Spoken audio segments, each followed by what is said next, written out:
Bom dia, alunos. Estamos começando aqui o conteúdo da nossa segunda unidade de História Ensino Médio, primeiro ano. Nós vamos hoje, continuando nosso estudo da Antiguidade, nós vamos começar o estudo da grande civilização grega da Antiguidade. Nós devemos lembrar que tanto a Grécia quanto Roma, eles são a base cultural das nações ocidentais. Então, nós estamos estudando o início da Grécia Antiga e estamos visualizando a base cultural, a base humanista, racionalista da cultura ocidental, que se baseia na cultura greco-romana. Isso nós vamos estudar mais adiante. Em artes, vocês devem estudar o renascentismo, vai falar sobre isso também. Então, essas civilizações clássicas, que são a base da cultura ocidental, são fundamentais para a compreensão de nossa cultura e de nossos hábitos, e principalmente das diferenças existentes entre a cultura ocidental e a cultura oriental. Vamos começar o estudo da Grécia Antiga, e como não poderia deixar de ser, a primeira coisa que nós temos que entender é a localização e características de relevo da Grécia Antiga. Mas vocês podem me perguntar, mas é história ou geografia? É história, mas o relevo é fundamental para que vocês compreendam alguns aspectos da história da Grécia. Vamos prosseguir. Então nós temos aí a localização da Grécia Antiga. Ela começa ao sul do Monte Olimpo, ao sul dos Balcãs, ao norte do Golfo de Corinto, fica a chamada Grécia Ocidental. Ao sul, a Grécia Peninsular. E existe ainda a Grécia Insular, formada pelas ilhas do Mar Egeu. Então, nós temos aí a Grécia dispostas em três conjuntos distintos. Nós temos a Grécia continental, nós temos a Grécia peninsular e a Grécia insular, formada pelas ilhas do Mar Egeu, como vocês podem visualizar perfeitamente aí no mapa. Bom, por que eu falei do relevo?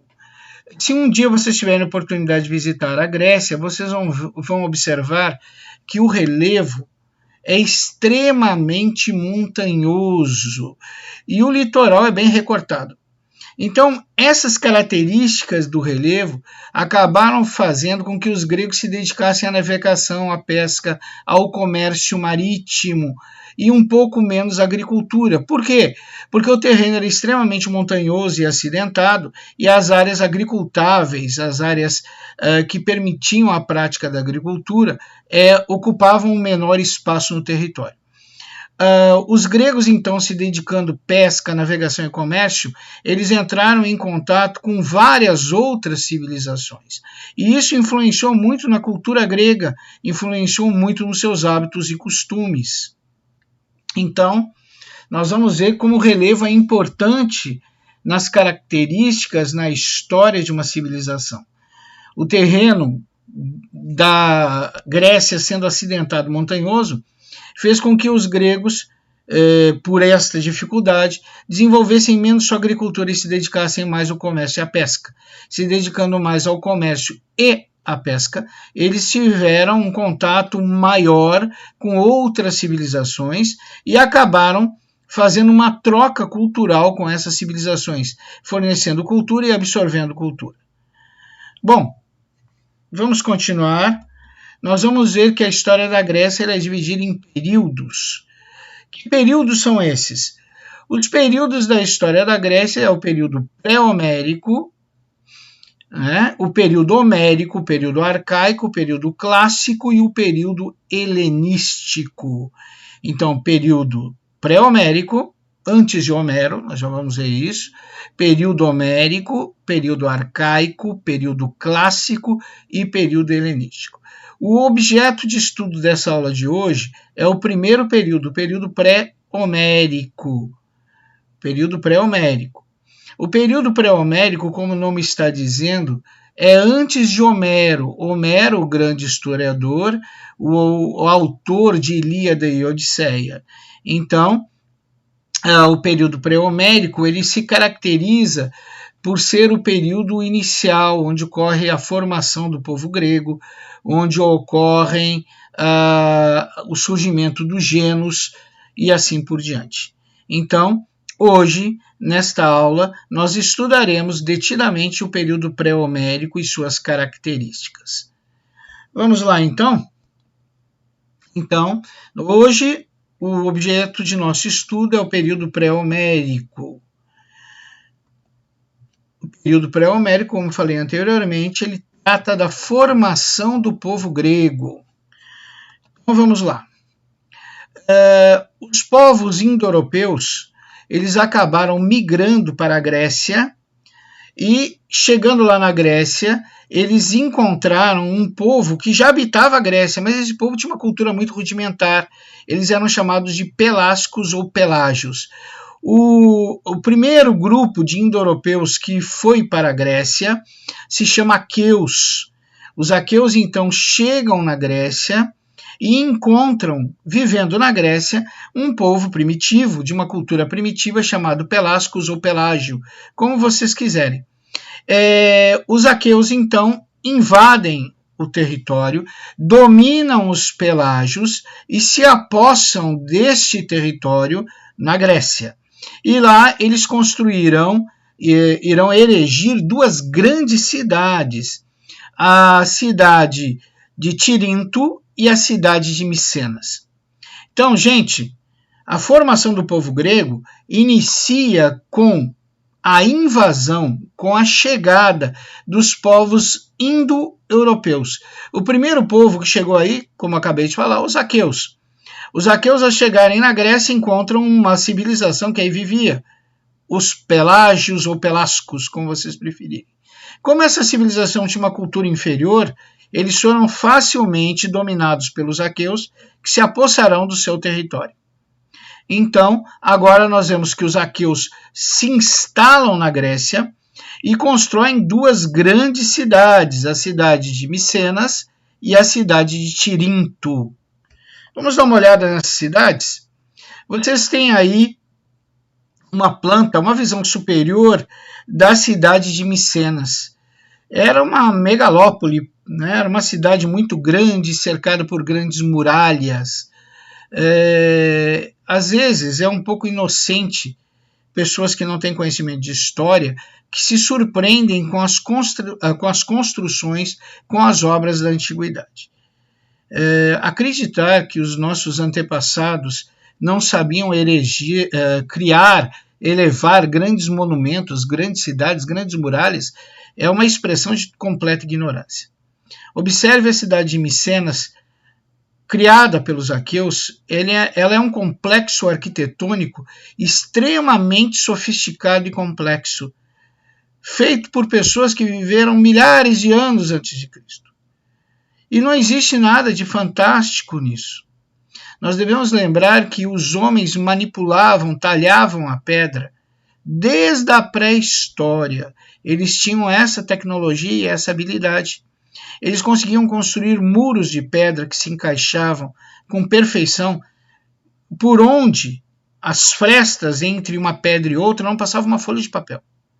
Então eles possuíam uma tecnologia muito sofisticada, uma tecnologia muito avançada na parte da criação, manipulação de blocos de pedra, na parte de criação e manipulação de encaixe desses blocos, do seu polimento, da sua diversificação na arquitetura. E construíam monumentos, erigiam monumentos magníficos, como é a cidade de Micenas, que vocês podem observar por esta vista superior.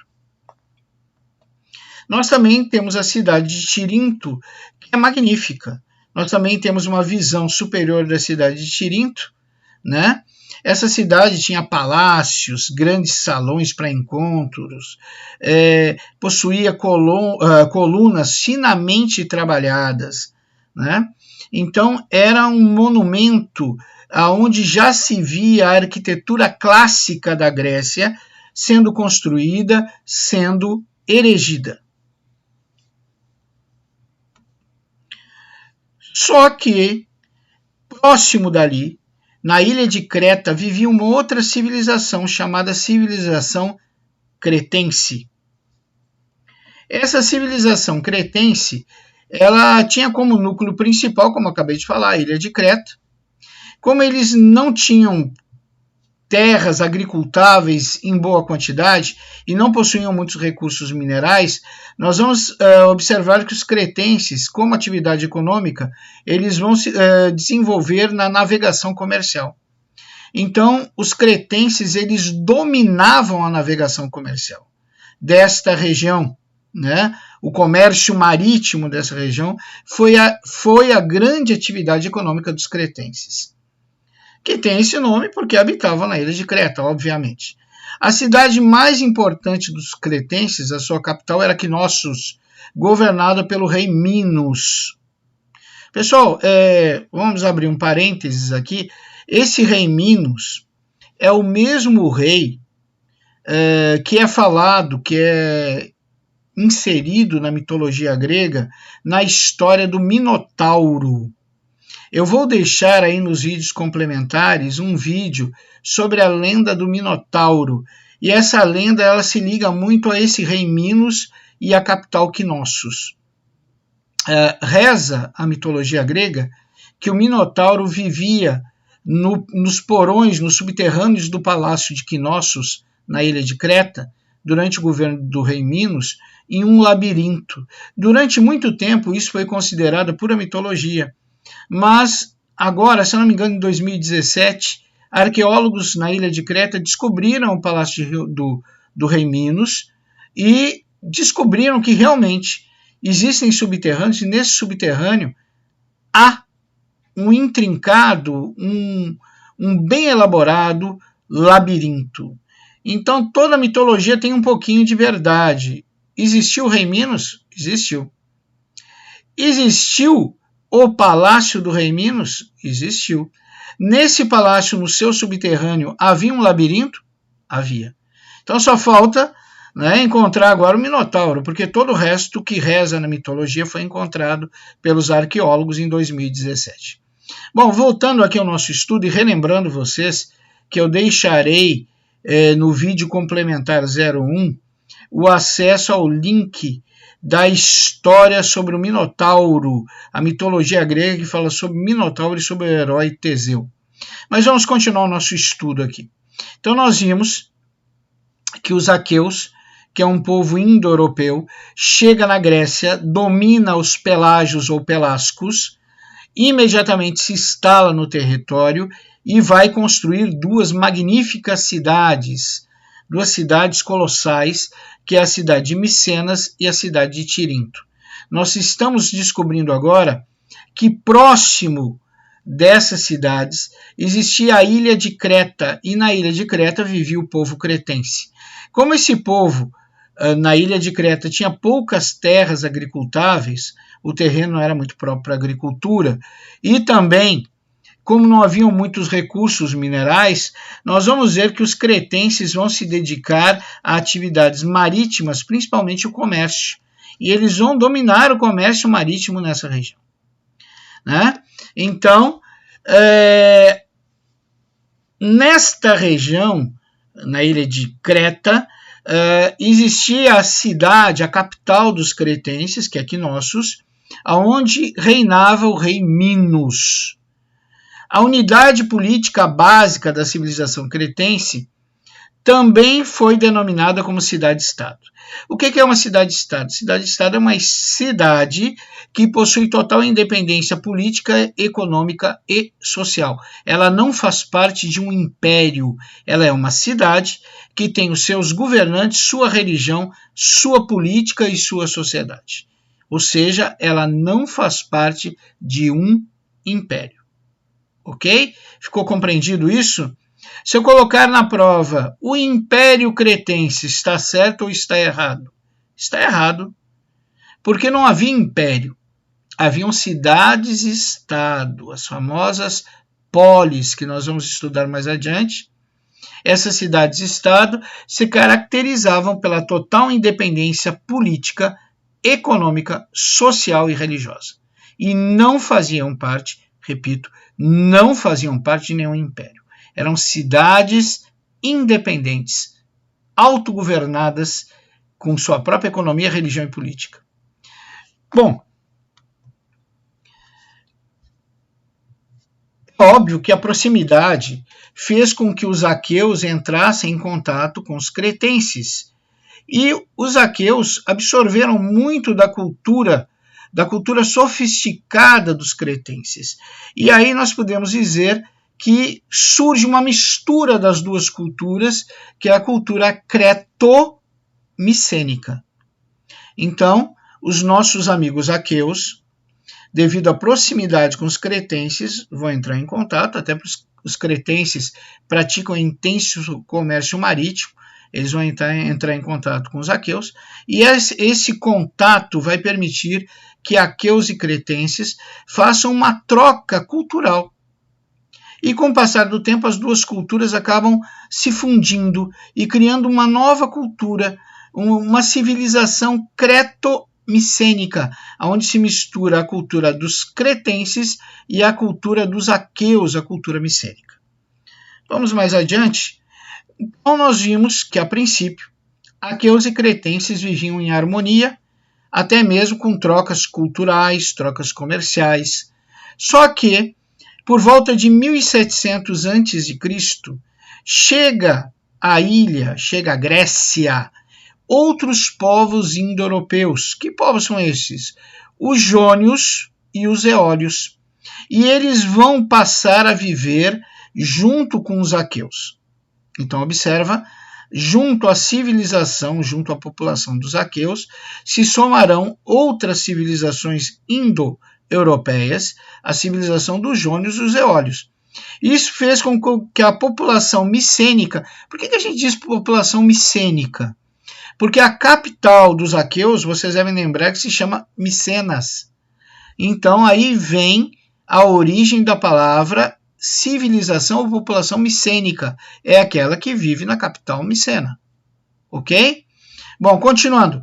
Então, a população dos aqueus cresce de sobremaneira com o acréscimo de jônios e eólios. Com o aumento da população, as atividades econômicas e a necessidade de mais atividades econômicas, todo mundo tem que se ocupar, todo mundo tem que sobreviver.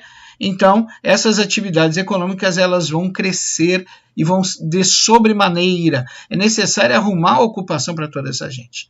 Então, nós vamos observar que a civilização micênica, composta agora por aqueus, jônios e eólios, ela vai começar um processo de expansão marítima, ou seja, um processo de expansão marítima em busca de comércio marítimo, ou seja, os nossos amigos aí, os micênicos, repito, quem compõe a civilização micênica?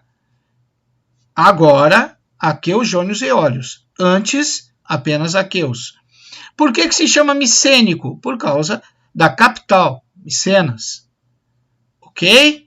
Então agora, como a população aumentou muito, tem que se arrumar emprego para toda essa gente, tem que se arrumar meio de sobrevivência para toda essa gente, e começa um processo de expansão marítima intenso através do comércio marítimo. Só que nós ouvimos anteriormente que quem executava o comércio marítimo eram os cretenses. Então, logo, logo, vai haver um choque de interesses entre os micênicos e os cretenses pelo domínio do comércio marítimo no Mar Egeu e Mar Negro. Né? Então, novamente, nós estamos vendo aí os interesses econômicos interferindo na convivência pacífica entre as civilizações. Nós observamos que cretenses e micênicos, novamente, que a princípio eram compostos apenas pelos aqueus. Agora, com a chegada de jônios e eólicos, quando eu falar em micênicos, vocês memorizam aqueus, jônios e eólicos. Ok? Com o aumento da população micênica e a necessidade de gerar renda e emprego para toda essa gente, se começa um processo de expansão marítima, um processo intenso buscando o comércio marítimo para ocupar toda essa população que sofreu um aumento considerável. Só que o comércio marítimo nesta região era dominado pelos cretenses, logo vai haver um choque entre a civilização micênica e a civilização cretense. Esse choque de interesses econômicos vai dar origem a uma guerra, né? Vai dar uma origem a uma guerra. Gente, desculpe, eu botei aí uma observação em relação aos cretenses, que é a lenda do Minotauro, só para lembrar mais uma vez a vocês que eu vou colocar lá no vídeo complementar 01 a lenda do Minotauro, do rei Minos, da sua capital Knossos, do palácio com labirinto. Vocês vão ter oportunidade de ver essa história, que é muito interessante na mitologia grega. Vamos continuar.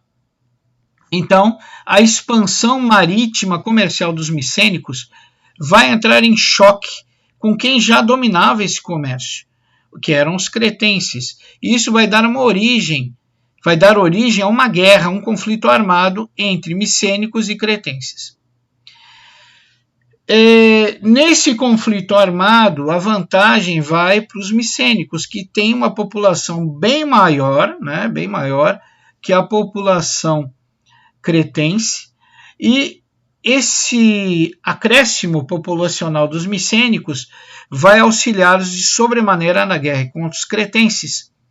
E os micênicos derrotarão os cretenses, assimilando a civilização cretense. E os micênicos continuarão o seu processo de expansão marítima pelo Mar Egeu em direção ao Mar Negro. No momento máximo, no apogeu da civilização micênica, vai surgir mais um povo indo-europeu, chegando à ilha, chegando à Grécia. Esse povo são os dórios. Os dórios eram um povo guerreiro que vivia para a guerra, um povo bárbaro, que vivia do saque, que vivia da escravidão dos povos que dominava. Os dórios, eles não possuíam cultura refinada como os creto-micênicos, muito menos eles possuíam uma civilização tão sofisticada em termos de arquitetura, organização social e política como os creto-micênicos. Mas os dórios tinham uma vantagem que os creto-micênicos desconheciam: eles dominavam as armas de ferro.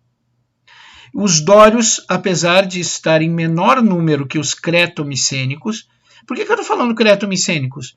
Porque com a vitória dos micênicos sobre os cretenses, os micênicos vão assimilar totalmente os cretenses e, de uma vez por todas, some micênicos, some cretenses e fica creto-micênicos, ou seja, uma fusão das duas civilizações.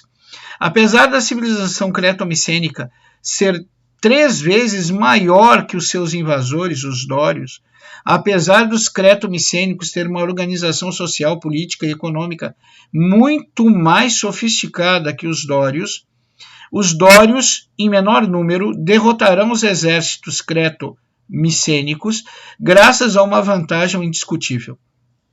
Que vantagem é essa? As armas de ferro. Nós vamos ver que os nossos amigos dórios manipulavam o ferro, enquanto os nossos amigos creto-micênicos possuíam armas de bronze. Na batalha, quando uma arma de ferro e uma arma de bronze se encontram, quando se chocam, com o passar do tempo, as armas de bronze partem, são destruídas pelas armas de ferro. E mais que isso, os escudos de bronze e couro são facilmente atravessados pelas armas de ferro dos dórios. Os dórios vão arrasar os micênicos, né? A violência dos dórios é tão grande, a selvageria dos dórios é tão grande, que boa parte da civilização creto-micênica foge literalmente, abandona suas cidades, suas habitações e foge. Então, esse ato de fuga de boa parte da civilização micênica é denominado como a primeira diáspora grega. O que é diáspora, gente? Diáspora é a mesma coisa que êxodo. É quando uma grande parte da civilização que ocupa uma determinada região por um motivo determinado, que pode ser uma invasão inimiga, ou uma doença, uma peste, ou um cataclisma, essa civilização abandona as suas habitações, abandona as suas cidades em literal fuga, né? Ou seja, uma dispersão monumental de uma civilização. Imaginem um grande grupo de pessoas abandonando tudo rapidamente, deixando tudo para trás e literalmente fugindo. Isso é uma diáspora, isso é um êxodo. Diáspora e êxodo é a mesma coisa. Então, a chegada dos dórios é tão violenta, é tão agressiva, eles são tão selvagens que os micênicos, que é a civilização creto-micênica, é arrasada e os seus habitantes fogem diante da selvageria dória. Isso vai dar origem à primeira diáspora grega. Pessoal, preste atenção nisso. Nós estamos estudando o primeiro período da história da Grécia Antiga. Esse primeiro período se chama período pré-homérico. O que aconteceu nesse período pré-homérico? Antes de mais nada, a formação do povo grego. A formação do povo grego, que é composta de quem? Aqueus, jônios, eólios, cretenses e agora dórios. Então, de novo, a formação do povo grego, que é composta por quem? Pelos indo-europeus, aqueus, vamos contar juntos, aqueus, jônios, 2, eólios, 3, dórios, 4 e cretenses. Nós temos, então, cinco civilizações que comporão a civilização grega.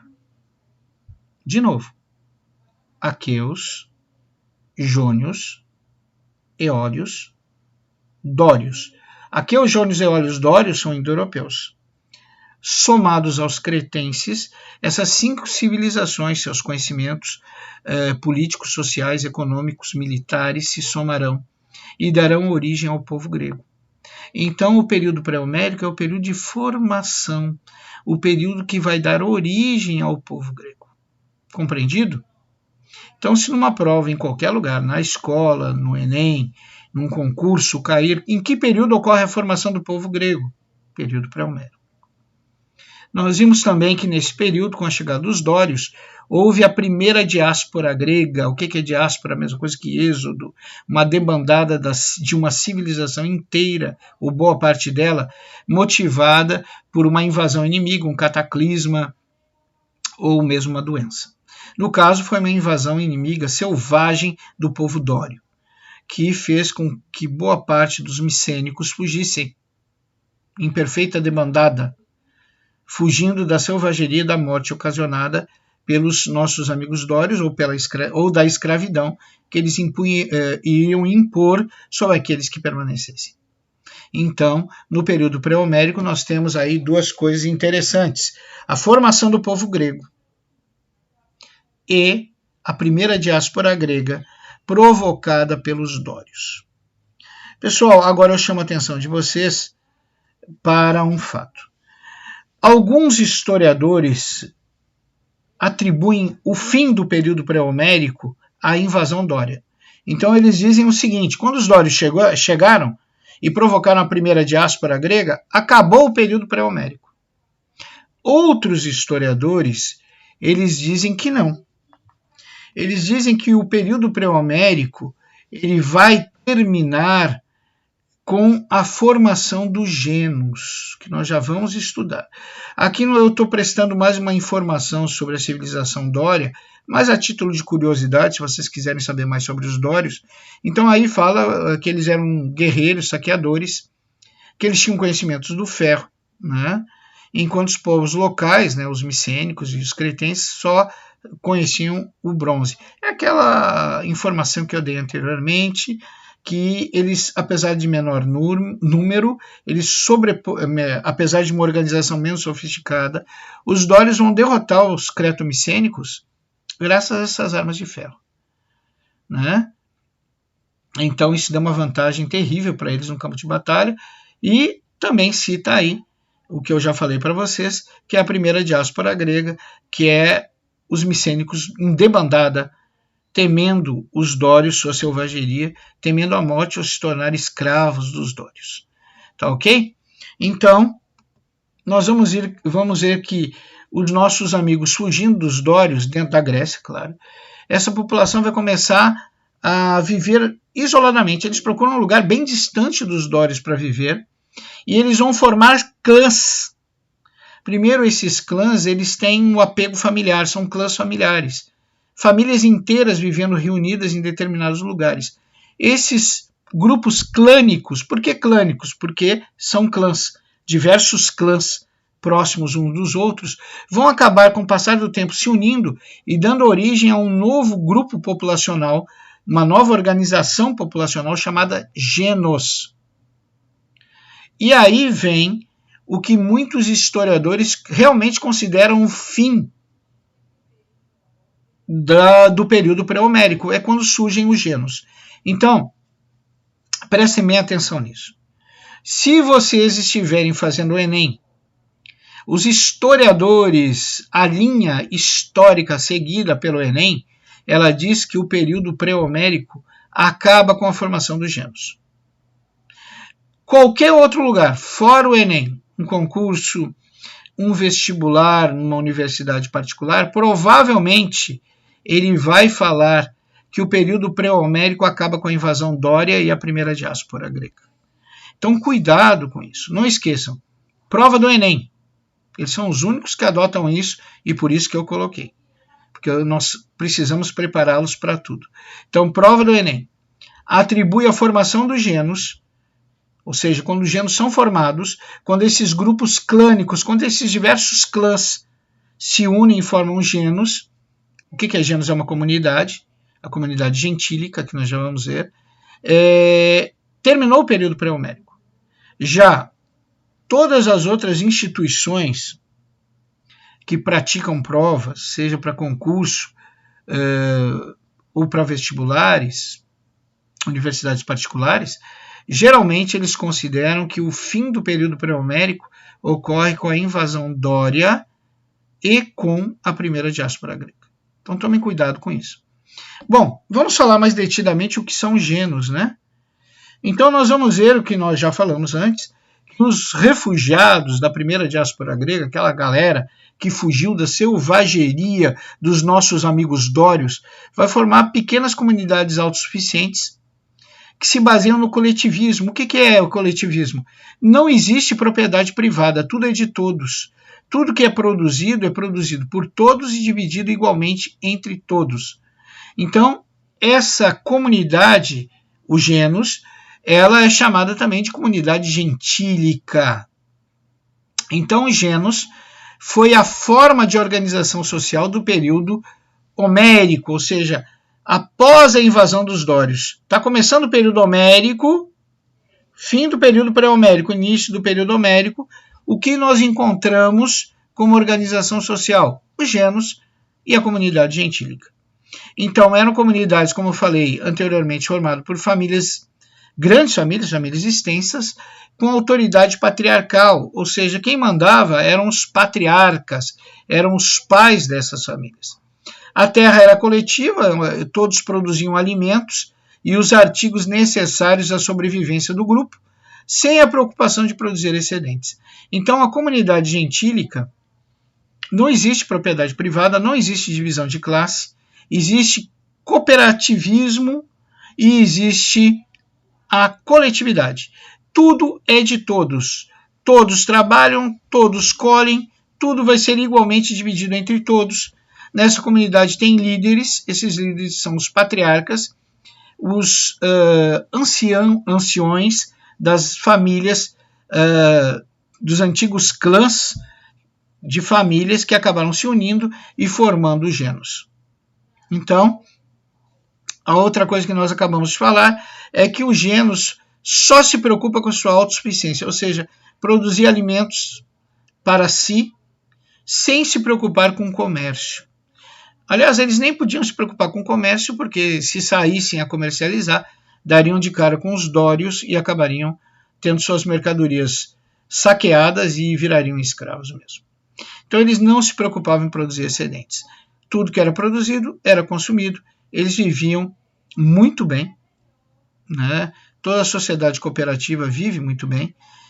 Não existe fome entre eles, não existe disputa, não existe classe social, não existe nada.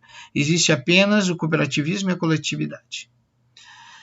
Eles também não possuíam moedas, ou seja, uma organização social, desculpe, viu?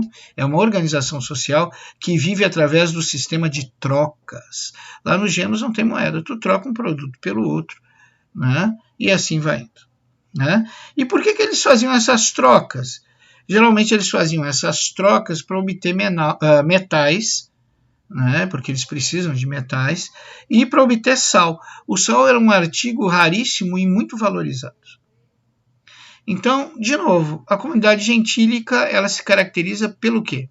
Primeiro, por ser uma comunidade cooperativa, por ser uma comunidade que preza pelo coletivismo. O que é isso? Vem de coletivo, tudo é de todos. Não existe propriedade privada, não existe classe social, ou seja, todos trabalham, todos colhem, e o produto do seu trabalho é igualmente dividido por todos. Quem é que faz essa divisão? Os patriarcas, os anciãos, os homens mais velhos, os mais experientes. Eles são os patriarcas, são os paters, e eles vão dividir igualmente o que foi colhido entre os membros do gênus dessa organização social. Lembrando sempre que no gênus não se preocupa com excedente de produção, se produz só o suficiente para o uso próprio da comunidade. Eles buscam autossuficiência. Então eles não praticam comércio, né? Até porque, como eu falei anteriormente, se praticar vão acabar dando de cara com os dórios e não vai ser bom. Lembramos também que não existe dentro da comunidade gentílica o uso de moedas. Tudo funciona pelo processo de trocas. Né? Eles trabalham com o processo de trocas. Esse processo de trocas de produtos entre eles era principalmente para obter metais e o sal, né? Que era um artigo precioso na época. Gente, com isso, nós encerramos o período pré-homérico, que é objeto da nossa primeira semana de estudos sobre a Grécia. Resumidamente, nós vimos que o período pré-homérico é muito importante, porque nele nós vamos estudar a formação do povo grego.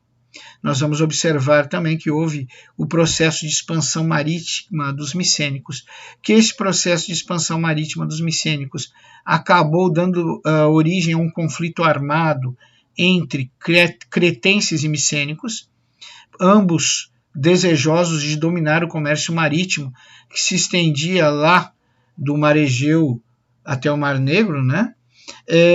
Vamos observar também que no ápice da civilização micênica chegam à Grécia mais um povo indo-europeu, os dórios, um povo bárbaro, um povo guerreiro, um povo de saqueadores, que vai sobrepujar a maravilhosa, a grandiosa civilização micênica, porque eles possuem uma vantagem militar, que são as armas de ferro. Vimos também que a selvageria dos dórios vai dar origem à primeira diáspora grega.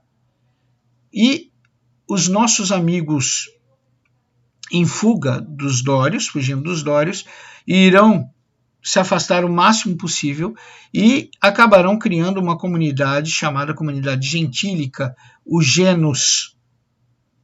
Então, resumidamente, o período pré-homérico é importantíssimo porque nele ocorre a formação do povo grego, o processo de expansão marítima dos micênicos, o primeiro conflito armado entre cretenses e micênicos com a vitória dos nossos amigos micênicos, sendo que esse conflito foi originado pela concorrência, pelo domínio do comércio marítimo, que é do Mar Negro até o Mar Egeu.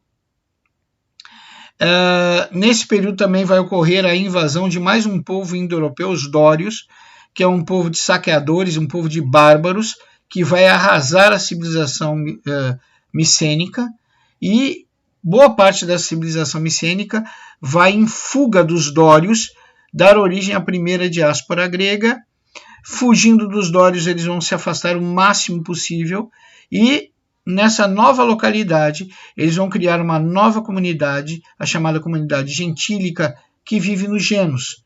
Os Genos é uma comunidade, uma organização social, coletiva, cooperativista, sem propriedade privada e sem a existência de classes. Bom, gente, aqui encerramos o nosso estudo sobre o período pré-homérico. Eu peço a vocês que agora voltem à plataforma, cliquem na atividade complementar 01 e estudem, aprendam sobre a mitologia grega, mais precisamente sobre a história do Minotauro. Ok? Eu desejo um bom dia a todos, desejo que todos estejam bem e principalmente que Deus os abençoe a vocês e vossas famílias. Muito obrigado, até a próxima.